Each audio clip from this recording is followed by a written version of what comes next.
আগের থেকে অবস্থার উন্নতি হয়েছে তামিম ইকবালের, তবে আরও ৭২ ঘন্টা চিকিৎসকদের তত্ত্বাবধানে থাকতে হবে বলে জানিয়েছেন চিকিৎসকরা। এছাড়া আগামী ৩ মাস তাকে সম্পূর্ণ বিশ্রামে থাকতে হবে।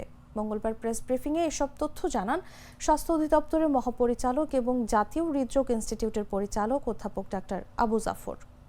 আল্লাহর রহমতে এই ক্রিটিক্যাল পিরিয়ডটা আমরা পুরোপুরি তো না করছি না, কিন্তু একেবারে যেটা এক্সট্রিম ক্রিটিক্যাল পর্যায়ে ছিল আল্লাহর রহমতে আমরা সেটা ওভারকাম করে এসেছি।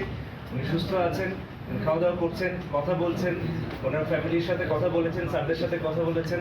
আপনাদের সবার দোয়ায় এবং আল্লাহর রহমতে উনি আমাদের মধ্যে ভালোভাবে আছেন। ইনশাল্লাহ আমরা ওনাকে সুস্থভাবে এখান থেকে ডিসচার্জ করতে পারবো। ডিসচার্জ কখন কিভাবে হবে এটা ওনাদের পারিবারিক সিদ্ধান্ত। স্যাররা সব কিছুই ওনাদেরকে এক্সপ্লেন করেছেন, আমরা করেছি। তারপর ওনাদের পারিবারিক সিদ্ধান্তকে শ্রদ্ধা জানিয়ে ওনারা যেভাবে আমাদেরকে বলবেন আমরা সেভাবেই ওনাদেরকে কোঅপারেট করব। আমরা আরেকটা জিনিস একটু বলতে চাই, এই সুযোগটা আমি একটু নিতে চাই, যেহেতু আমাদের শ্রদ্ধেয় স্যাররা আছেন।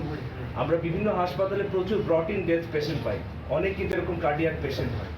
এই ব্রট ইন ডেথ পেশেন্ট, আপনারা যদি ব্রট ইন মানে যে হাসপাতালে আসতে পথেই মারা গেছে, এই সংখ্যাটা কিন্তু কম নয়। এইটার একটা বড় হচ্ছে সামাজিক যে অ্যাওয়ারনেস, সোশ্যাল অ্যাওয়ারনেসটা আসলে খুবই জরুরি। আমাদের স্যাররা অবশ্যই এটা নিয়ে কাজ করতেছেন, কিন্তু আপনারা আমাদের সচেতনতা তৈরিতে হেল্প করবেন, কারণ এই ব্রট ইন ডেথগুলো আমাদের জন্য অত্যন্ত পেইনফুল।